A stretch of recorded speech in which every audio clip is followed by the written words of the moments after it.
ये आपके लिए अभी क्वेश्चन आंसर सेशन है। आप सबसे पहले जो क्वेश्चन पूछें जो आपको ड्यूरिंग वर्क जो प्रॉब्लम्स फेस हो।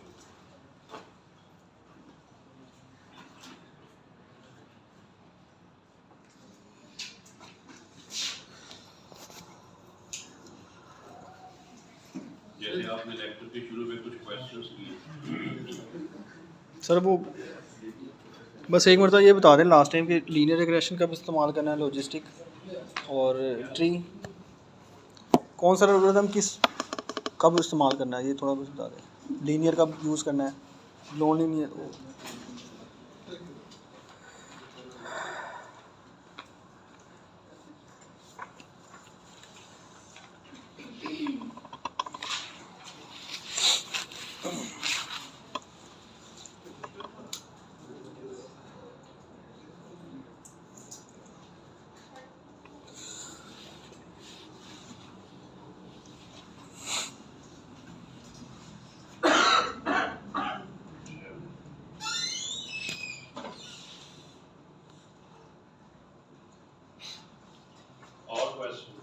सर ये जो अभी हम कोरिलेशन के बारे में पढ़ रहे थे, मतलब हमने लास्ट स्टेप ये था कि हमने इसमें डायग्राम बनाई, उसके बाद डिसीजन मेकिंग कैसे करनी है। फॉर एग्जांपल उसमें हमने उसके बाद फर्दर क्या स्टेप्स लेने हैं डायग्राम के बाद।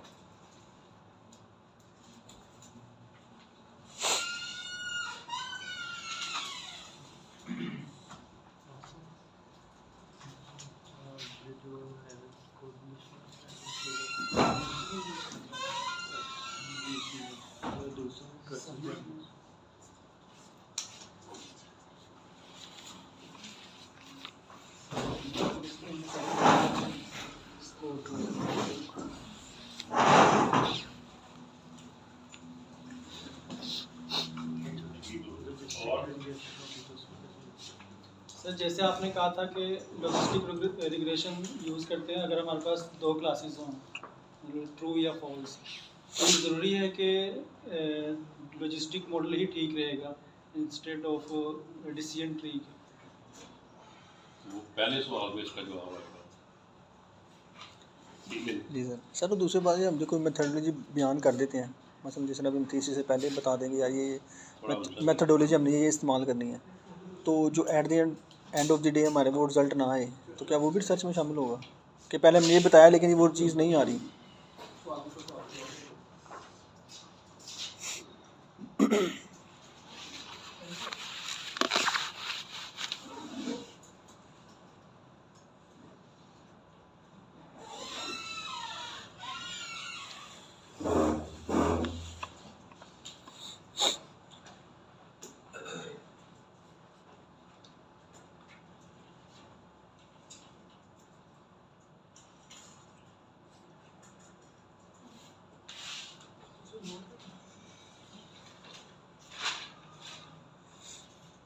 डेटा सेट से रिलेटेड अगर देखना हो पेपर वो कैसे किसमें है। तो मैंने दो चार किए थे डाउनलोड कैगल से, लेकिन उनके पेपर नहीं मिले। और इसी तरह जिनके मैंने गूगल स्कॉलर से जिनके चेक किए थे पेपर को, उनके स्टेटस स्टडी वहाँ पे पता चलता था। तो आप इसका ज़्यादा अच्छा जो रिसोर्स है वो UCI है, तो मैं आपको अभी दिखाता हूँ।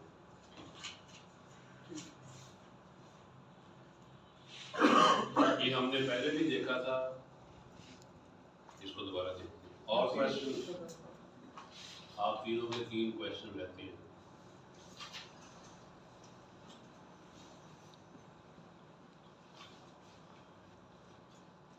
सर ये जो है स्टैंडर्ड स्केलर, ये हम लीनियर रिग्रेशन में भी यूज़ कर सकते हैं, बस इधर ही यूज़ कर सकते हैं। हाँ, क्योंकि ये तो मॉडल से पहले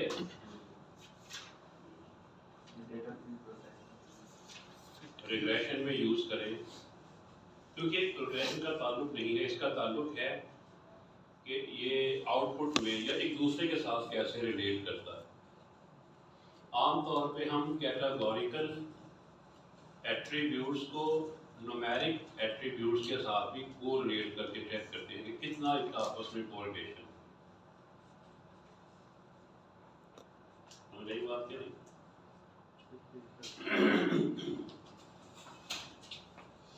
जैसे एज का सीपी के साथ क्या ताल्लुक है,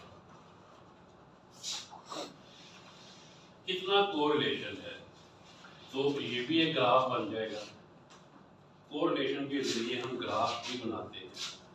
वैसे तो ये लोग बना सकते हैं आप स्कैटर के जरिए, ये ऐसे होगा, यहाँ पे आएगा अगर आपने कैटेगोरिकल वैल्यूज को न्यूमेरिक के साथ करना है तो यहाँ पे आ जाएगा कैटेगोरिकल वैल्यूज। यहाँ पे कैटेगोरिकल कॉलम कौन सा है?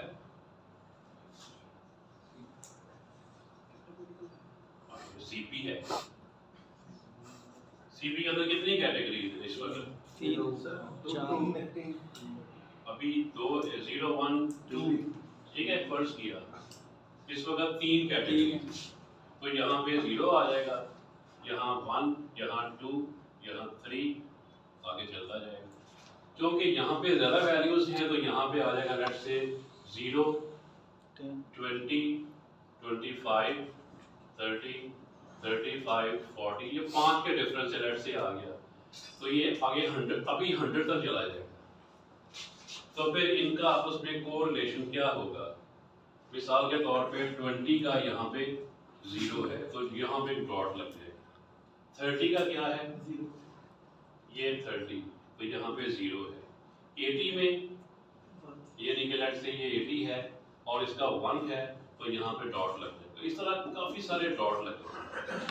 तो ये आप अपने पेपर में बताएं कि ये देखेंगे इनका आपस में रिलेशन।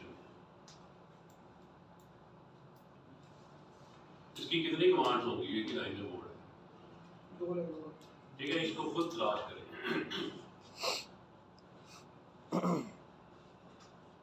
क्वेश्चन के बगैर ध्यान नहीं छोड़। Sir dummy variables linear regression में यूज होते हैं या दूसरे में भी यूज होते हैं? आप करें। लीनियर में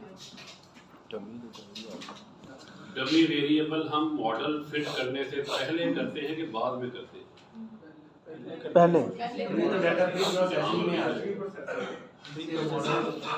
और अगर आप डमी वेरिएबल नहीं बनाएंगे तो वो फिट ही नहीं करेगा, चाहे लीनियर रिग्रेशन हो, यानी चाहे रिग्रेशन हो चाहे क्लासिफिकेशन हो, वो फिट ही नहीं करता, एरर देता। सर जो नल फिल करते हैं उसमें हम ये किस तरह करेंगे कि मीन लेना है कि मीडियन लेना है? क्वेश्चन समझ नहीं आया। सर जो नल वैल्यू होती है कुछ कॉलम्स में फीचर में, उसमें हम किस तरह ये करेंगे कि हमने मीन लेके उनको कंप्लीट करने का मीडियन लेके वैल्यूज, ये कैसे होगा? ये डाटा रिपोर्ट से पूछेंगे। नहीं, मीडियन आप नहीं कह सकते, वो तो हमने सीखा है। एक्चुअली इसका जवाब डोमेन एक्सपर्ट बताएगा, आईटी का शख्स नहीं बता सकता। मसलन आप किसी डॉक्टर से पूछें कि ये 2 वैल्यूज खाली हैं, यहाँ पे क्या लिखा है, वो बताएगा। अगर हार्ट अटैक है, अगर किसी स्टूडेंट की परफॉर्मेंस है तो उसके प्रिंसिपल से पूछें, खुद नहीं कुछ कर सकते आप। अगर कोई रोड ट्रैफिक का कोई काम है जिसमें कुछ वैल्यूज़ मिस हैं तो उनसे पूछें, चीफ कंट्रोलर ऑफिसर से, कि क्या वैल्यू आनी चाहिए। अगर आप घर के लिए कर रहे हैं, कुछ वैल्यूज़ खाली हैं, तो अगर आप बेडरूम खाली कर 0 कर देंगे तो वो तो ख़राब हो जाएगा, वो तो प्लॉट बन जाएगा। तो अगर उसके लेट से 5 कमरे हुए तो वो 0 कमरा है, तो एक्यूरेसी गलत हो जाएगी। तो ये डोमेन एक्सपर्ट इसका जवाब देगा, जो भी उस डेटा सेट से रेलेवेंट एक्सपर्ट लोग।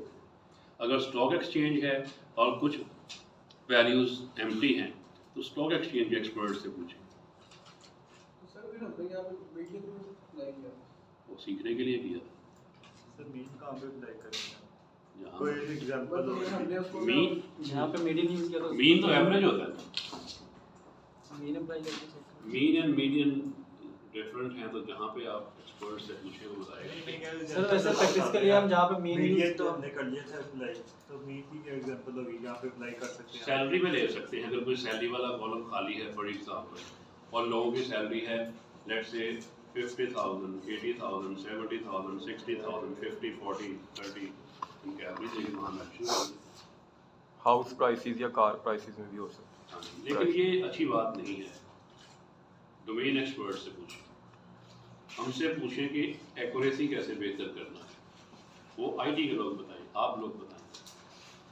नहीं बच्चों, your question. Sir sport picture machine का एक बहुत बड़ा, वो तो अभी हमने पढ़ा ही नहीं। सर वो लास्ट लेक्चर में आपने एसपी से कुछ हो नहीं, अभी पढ़ेंगे ना 15 मिनट बाद। ये सवाल भी अभी आता होगा। क्या है? थोड़ा बहुत तो पता लगा होगा। काम पकड़ने आते। सर क्रॉस ये तो अच्छी वैलिडेशन बात करते है। हैं। सर क्रॉस वैलिडेशन कब यूज करते हैं? क्रॉस वैलिडेशन जी सर आप बताएं। आज नहीं पढ़ना, वो नेक्स्ट लेक्चर में पढ़ेंगे। वो तो मैंने अभी जस्ट उसका नाम दिया है। क्रॉस वैलिडेशन से भी आपका पेपर पब्लिश होगा, आप उसको साबित करें। सर डिसीजन ट्रीज जो हैं ये किस किस टाइप की प्रॉब्लम में यूज़ हो सकते हैं? क्लासिफिकेशन। अभी क्वेश्चन ही हुआ अभी आपका।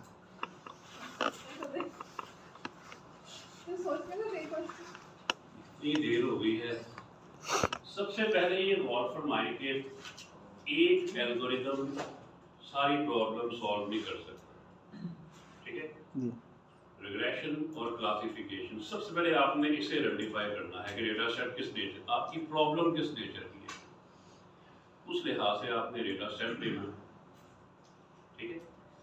और डेटा सेट के कुछ पेपर पब्लिश होने चाहिए, तो आप भी पूछ लें, ठीक है? बगैर पेपर पब्लिशिंग के आप पेपर लिखेंगे तो आप उसका कंपैरिजन नहीं कर सकते। बल्कि मैं आपको ये दिखा भी दूं कि मुझे जो रिव्यू आया ना,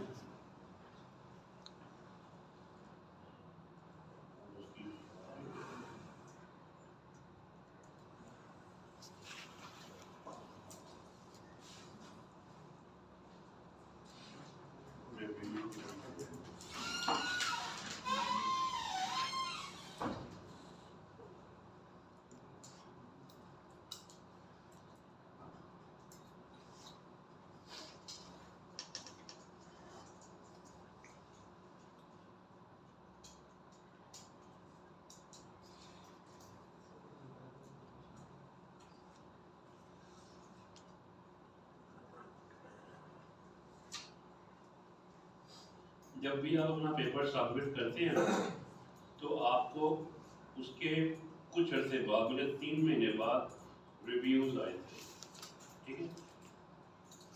तो रिव्यूज कौन देता है सर?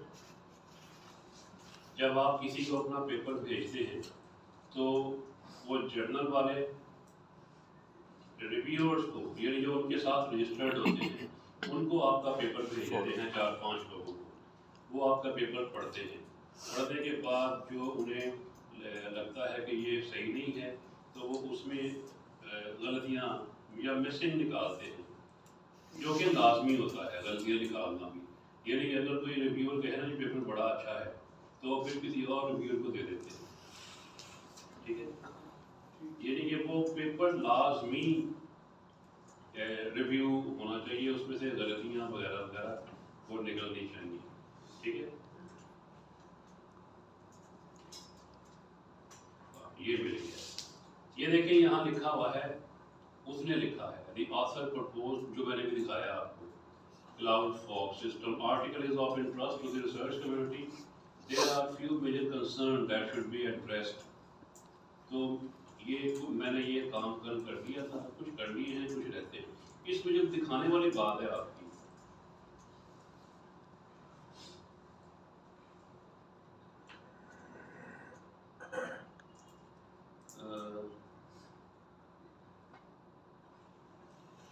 ये देखें, the simulation results are not convincing enough, the author needs to compare the method with existing तो मकसद ये है कि जो एग्जिस्टिंग रिसर्च हो चुकी है ना, आपने उसके साथ अपने रिजल्ट कंपेयर करके अपने रिजल्ट बेहतर बना के आगे पेश करना है। अगर आपके रिजल्ट उनसे बेहतर हैं तभी आपका क्लेम एक्सेप्ट होगा।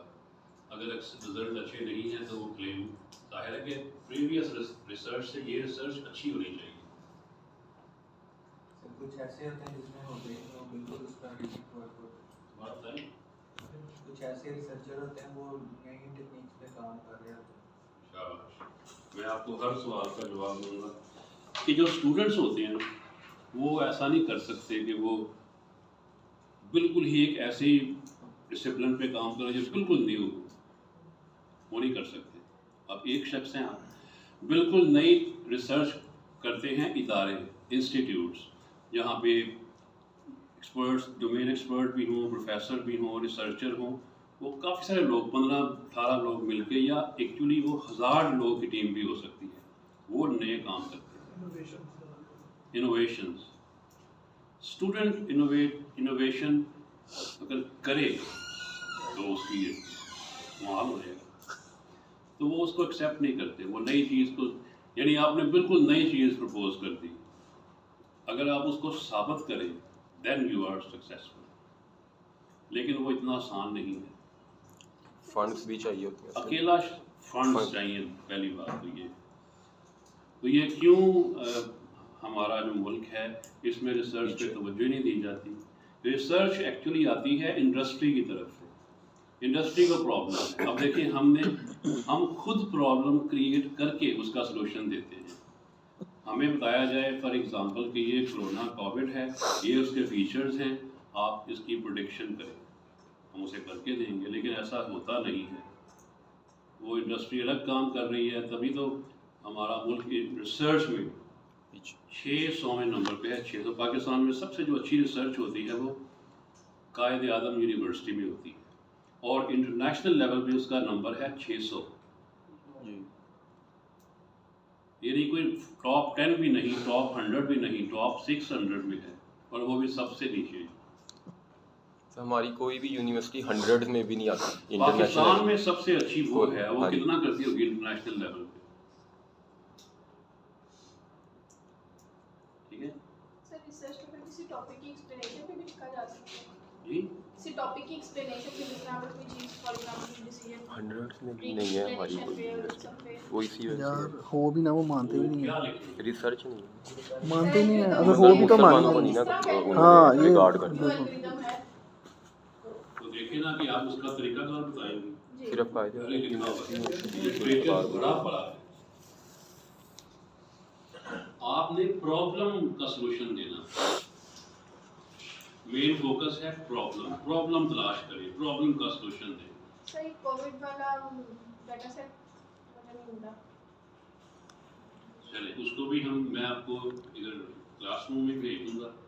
कोविड वाला तो एक है डीप न्यूरल नेटवर्क पे कि लोगों के जो लंग्स हैं वो मुतासर होते हैं, तो उसको आपने प्रिडिक्ट करना है कि क्या इस शख्स को कोविड होगा या नहीं। उसका अल्ट्रासाउंड किया गया, सॉरी अल्ट्रासाउंड नहीं, उसका एक्सरे लिया गया, एक्सरे से बताया गया कि इसको कोविड होगा या नहीं। वो डीप लर्निंग में है, वो नेक्स्ट सेमेस्टर में करेंगे। लेकिन अगर टेक्स्ट बेस्ड है तो वो आप अभी भी कर सकते हैं, तो उसका डेटा सेट तलाश किया जा सकता है। मैंने डीप लर्निंग में किया है ये, ठीक है। सर मुझे टेक्स्ट बेस में चाहिए क्योंकि मैंने उसी हाँ, ये भी आपको टेक्स्ट बेस्ड में चाहिए। तो ये सबसे पहला सवाल का जवाब है कि डिफरेंट एल्गोरिथम्स डिफरेंट प्रॉब्लम्स के लिए होते हैं, ठीक है। जैसे अभी आपके पास 0 1 है तो वो या तो टॉप पे 1 होगा, बॉटम पे 1 0 होगा, जैसे ये है।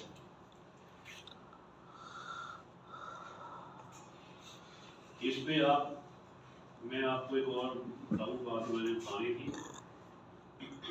अभी आपके पास टीचर है, मतलब मैं, आप मुझसे क्लासरूम में क्लास के बाद पूछ सकते हैं। मुझसे स्टूडेंट मिलने आते हैं ना, तो बाद औक़ात मैं इतना डीन के पास होता हूँ, कभी अपनी क्लास कुछ यानी कि ऐसा होता है तो टाइम नहीं दे सकते, तो आपको बाद में नहीं मिलेगा, मैं भी नहीं मिलूँगा, तो कोई भी नहीं मिलता। जो शख्स काम करता है ना वो आपको नहीं मिलता, तो आप इस वक्त को गनीमत जाने, क्वेश्चंस पूछें, अपनी प्रॉब्लम रिजॉल्व करें, ठीक है। मशीन लर्निंग, डीप लर्निंग इस वक्त रिसर्च में सबसे टॉप पे है। मैंने ये सब्जेक्ट खुद सजेस्ट करके अप्रूव करवाया, नो बड़ी न्यू सिग्निफिकेंस, मुझे पता था, ठीक है। तो आप लोग ये पढ़ रहे हैं, अगर मेरे पास यही सब्जेक्ट, यही अंडरस्टैंडिंग 3 साल पहले होती, 3 करें मैं अब तक डॉक्टर बन चुका हूँ। मुझे नहीं समझ आ था कि वो टाइम नहीं देते प्रोफेसर्स, मैंने उनसे पूछ के मेहनत करके सब फिर सीखा है। तो आप भी सीखिए, लेकिन जल्दी सीखिए।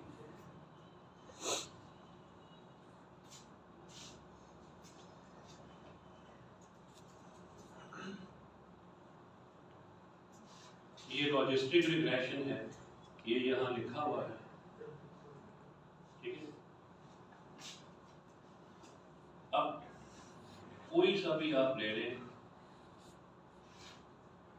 अगर 0 1 होगा, 0 मीन नो, 1 मीन यस, लेकिन अगर इसकी 4 वैल्यूज हो, बेस्ट, ठीक है, average, good, average, below, poor, bad, तो जाहिर है कि ये 1 है, ये 0 है, ये इनके दरमियान में होंगे। ये लेट्स से 0.75 हो सकता है, ये 0.25 हो सकता है। क्या लॉजिस्टिक रिग्रेशन में यहाँ पे कहीं कोई वैल्यू है? नो, इधर ही होगी, या तो वो एवरेज होगी या तो वो पुअर होगी, ठीक है। एवरेज दोनों वैल्यूज, तो एक इधर होगी, एक इधर होगी, तो वो क्या होंगे? एरर्स होंगे, एक्यूरेसी सारी खराब हो जाएगी। तो आमतौर यानी आप उसमें से रन करने में क्या है, रन करेंगे तो एक्यूरेसी आएगी 0.49, 0.6 समथिंग, ठीक है। तो सबसे पहली बात है कि जो 0 1 है, अगर ज़्यादा है तो आप उसकी बात ही ना करें, लेकिन कंपैरिजन के लिए रन कर सकते हैं, ठीक है। तो डिसीजन ट्री है, लेट्स से सर ये जी बताइए, लॉजिस्टिक रिग्रेशन वहाँ इस्तेमाल होगा जहाँ पे वैल्यूज ज़्यादा होंगी, कैटेगोरियल जिसको कहते 0 हैं। 1 जहाँ दो है, दो वेरिएबल, दो क्लासेस होंगी ना, जो 0 तो लीनियर Binary, करेंगे, फिर लीनियर करेंगे। जिसको हम बाइनरी कहते हैं, लीनियर, तो binary। वो तो क्लासेस अगर ना हो फिर करते हैं। ठीक है, इधर नहीं है, यहाँ पे है ये लीनियर की ही टाइप, बट ये लॉजिस्टिक कहलाएगा, ठीक है। होगा लीनियर। डिसीजन और ट्री जो वहाँ पे क्लासेस यूज होता है इसमें दो जहाँ पे फीचर्स का आपस में इंटरेक्शन ताल्लुक होता है कि अगर ये है तो फिर आगे चलेगा, अगर ये है इस तरह, ठीक है। तो यहाँ पे उसका ग्राफ नहीं बन रहा, लेकिन आप खुद बना के चेक कर सकते हैं, मैंने आपको ये बताया था। सर डेटा सेट का साइज एक्यूरेसी पे कोई इम्पैक्ट डालता है, मॉडल पे कोई इम्पैक्ट डालता है कि डेटा सेट का साइज क्या, मतलब नंबर ऑफ लीनियर पता है कौन सा होता है, जिसमें वैल्यूज जो है ना जितना ज्यादा उसका साइज होगा कंटिन्यूस आ रही होती है, उतना ज्यादा अच्छा लर्न करेगा। या इंक्रीज अगर आप उसको थोड़ी सी वैल्यू देंगे वो लीनियर है। तो उसकी एक्यूरेसी तो अच्छी आ जाएगी, उसी की लेकिन जब फर्दर एक उसको टाइप नया है डेटा जिसको दें, लॉजिस्टिक कहते हैं। तो हम उसको इतना ज्यादा उसने सीखा ही नहीं। लीनियर रिग्रेशन और लॉजिस्टिक रिग्रेशन ट्रेनिंग दोनों जितनी ज्यादा रिग्रेशन होगी की उतना टाइप्स ज्यादा। जी सर। लेकिन एक फ्रेज भी है, excess of everything is bad. अगर आप उसकी बहुत ज्यादा रोज हो जाएगी, आप उसे बहुत ज्यादा ट्रेन करेंगे, ओवरफिटिंग का प्रॉब्लम भी होता है, ठीक है। बिलियन रोज होंगी, जहाँ पे जरूरत है वहाँ जरूर करें, जहाँ पे नई से नई रोज हो रिकॉर्ड है, लेकिन जहाँ पे वही सब कुछ सेम आ रहा है कि अगर ये वाली वैल्यूज हैं तो 1, ये वाली हैं तो 0, और वो रिपीट ही होती जा रही हैं, तो वो ज़ाया है, वो तो यूजलेस है। लेकिन जितना डेटा सेट है आपने उसका साइज कम नहीं करना, क्योंकि जर्नल वाले आपसे बाज़ औक़ात कोड मांग लेते हैं कि ये कोड भेजिए। डेटा सेट उनके पास ही होता है, सिर्फ आपने कोड भेजना है, वो रन करके चेक करते हैं कि ये रिजल्ट आ रहे हैं। तो अगर आपने कम रोज कर दी या ज़्यादा कर दी, कॉपी पेस्ट कर दिया, तो वो रिजल्ट ख़राब हो जाएगा, उनका वो सेम ही आएगा, तो वो रिजेक्ट हो जाएगा पेपर। कि जहाँ डाटा सेट अपना यूज़ किया हो, कहीं रेपोजिटरी पे ना हो, तो फिर उससे अपना यूज़ ना करें। जैसे कोई वैसे अपना नहीं, आप उसका सोर्स मेंशन करें कि ये आपने कहाँ से लिया है। जैसे हमने लास्ट वीक डिस्कस भी किया था, तो वो बताएं आपके ये हमने इस तरीके से इस तरीके से हमने क्लासीफाई किया है, वो ठीक है। ठीक है, लेकिन ये क्वेश्चनियर लेके ना करें, इस तरह ना करें। जो डेटा प्रोड्यूस होता है वो यूज करें।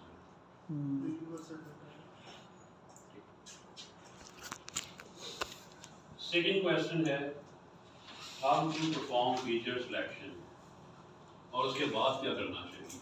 तो जब आपको ये डायग्राम मिल जाएगी, ये आपने एक्चुअली इधर से तो ले लिया, अब आपने अपने पेपर में लिखना है कि ये हमारा रिजल्ट आया है, ये वाला, ये जो हमने किया था।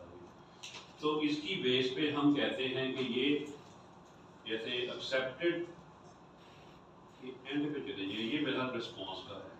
ये 0.02 को ख़त्म कर देंगे, ये जो पहले वाला है ना, वो उसके साथ कोई ताल्लुक नहीं रखता, ये भी ख़त्म कर दें। यानी आप एक थ्रेशोल्ड वैल्यू मुकर्रर कर दें कि 0.3 या -0.3 से जो भी डिफरेंट है उनको डिस्कार्ड कर। ठीक है, यानी जैसे 3 के बाद 4 वैल्यू बड़ी होगी, लेकिन -3 बड़ी वैल्यू है, -4 छोटी वैल्यू है। ठीक है, तो इस तरह -4 -5 को डिस्कार्ड कर दें, लेकिन -3 और 4 वगैरह 1 तक उसको एक्सेप्ट कर दें, ये तरीका है। तो threshold value domain expert select करेगा, आप उसका रेफरेंस ले सकते हैं। सर ये जो कोरिलेशन है, ये डेटा प्री प्रोसेसिंग का ही पार्ट है ना, मतलब अभी हम सिर्फ जी ठीक है, कोरिलेशन। ठीक है, जैसे ये 0.3 है, दिस इज वेरी इंपॉर्टेंट।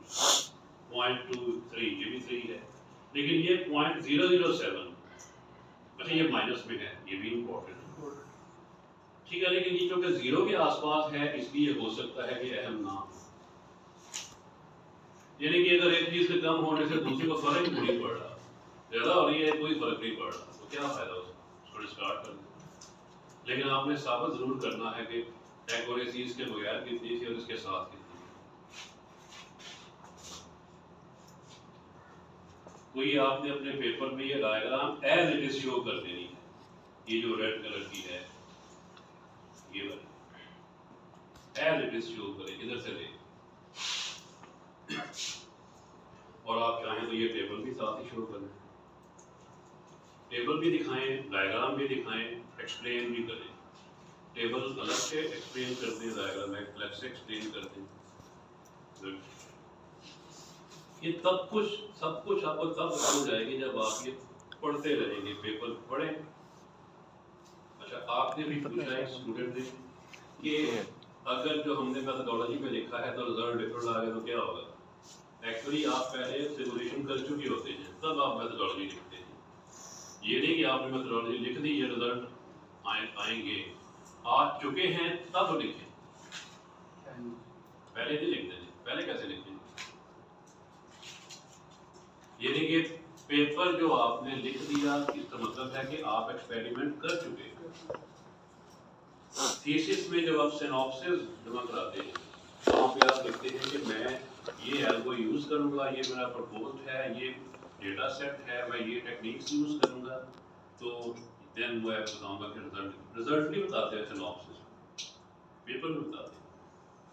क्योंकि एक सेमेस्टर में आपने सिर्फ अपनी रिसर्च लिटरेचर रिव्यू और अपनी रिसर्च के बारे में बताने में मैं करूँगा।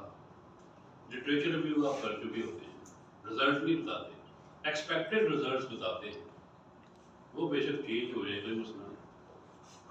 डिफेंस में आप बताएंगे आखिर में, उस वक्त आप कर चुके हो। ठीक है, तो कन्फ्यूजन मैट्रिक्स ये हम, जैसे मैंने दिखाया भी है, ये ट्रेनिंग एंड टेस्टिंग का अलग अलग बना के दिखाते हैं जब आपका मॉडल फिट हो चुका हो। तो लास्ट टाइम जो मैंने आपको हर्ट का बताया था और उसके साथ मैंने आपको ये पूरा टेल दी थी, जैसे इंट्रोडक्शन, लिटरेचर रिव्यू वगैरह था, उसमें आपने रिसर्च मेथोडोलॉजी की टेल देखी थी। तो मैं इसको अपलोड करूँगा, तो वो हार्ड के लिहाज से आपने ये अपलोड कर देना।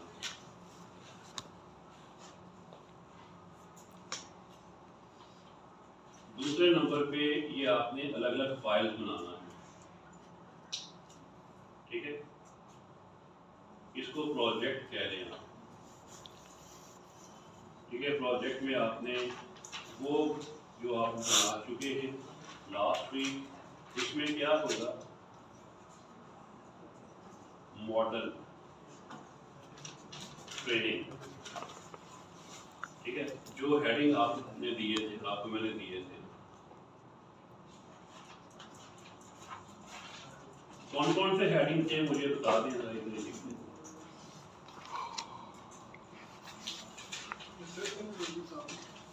इंपोर्ट लाइब्रेरीज में हैंडलिंग नल वैल्यूज, यही चीज़ें क्या था, load data set, view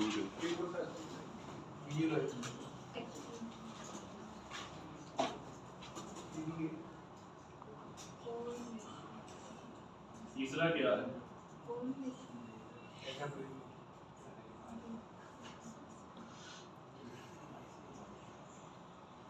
data preprocessing. Preprocessing के अंदर आपने लिखना है सबसे पहले handling null value,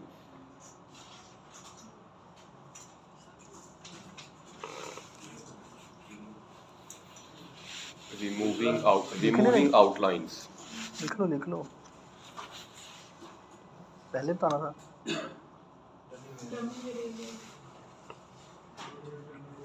extraction,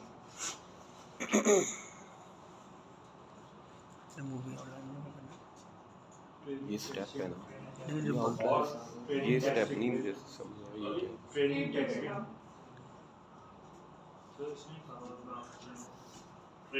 test split.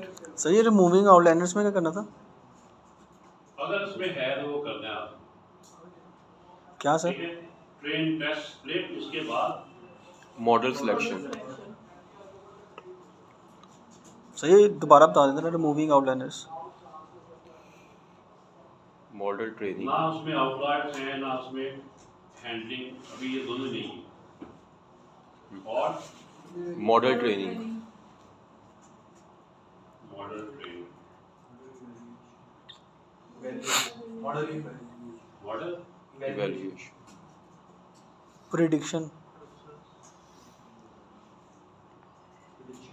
Prediction और स्कोर, वो किस में आता है? इसमें आता है प्रेडिक्शन,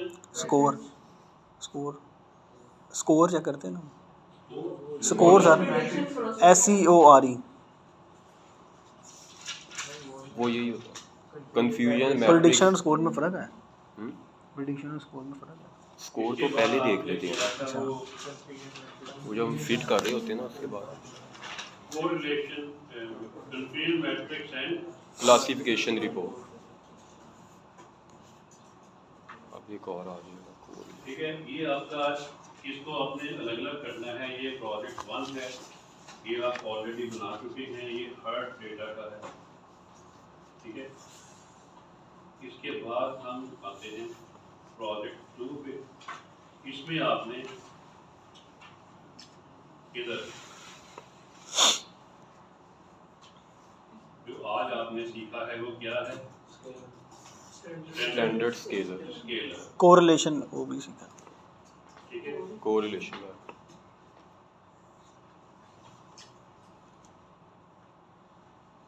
पियर्सन कोरिलेशन,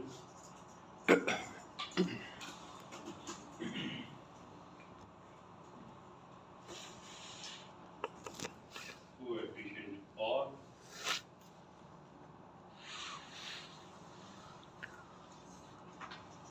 ठीक है। तो ये जो मॉडल सिलेक्शन है, यहाँ पे आपने 3 मॉडल यूज करना है। कौन कौन से हैं?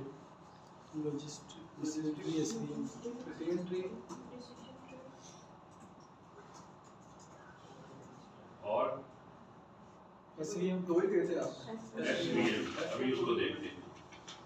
तो आपने जब मॉडल ट्रेन करना है तो उनके अलग अलग नाम रख लें। इसको LR model underscore LR, model underscore DT, model underscore SVM कर दें।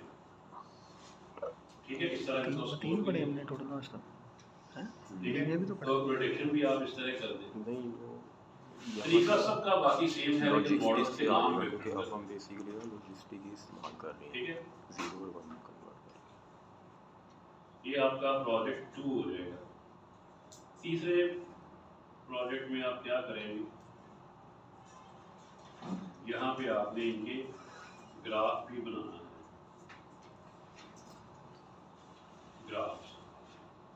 ग्राफ्स कौन से होंगे, मैं आपको ग्राफ अगर फाइल खुली है तो अभी दिखा देता हूँ।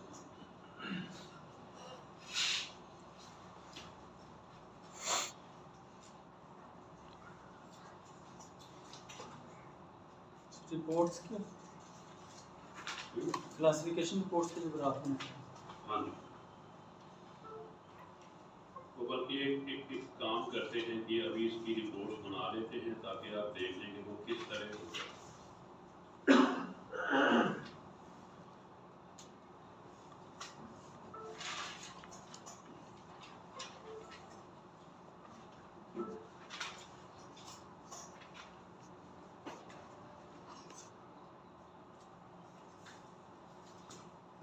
ठीक है, तो ये देखें।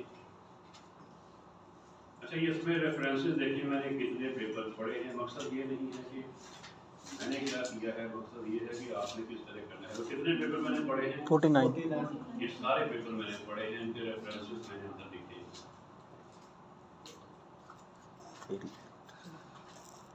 सर आपने किसी डोमेन एक्सपर्ट को इन्वॉल्व किया था? हाँ जी, ये वैसे है फॉग क्लाउड कंप्यूटिंग पे, यानी क्लाउड सूटेबल है या फॉग सूटेबल है, दोनों में क्या फ़ायदा किसमें है। तो मैंने ये लिखा कि क्लाउड इज नॉट सूटेबल, लेकिन फॉग डिपेंड करता है कि फौरी तौर पर रिस्पॉन्स टाइम में कहाँ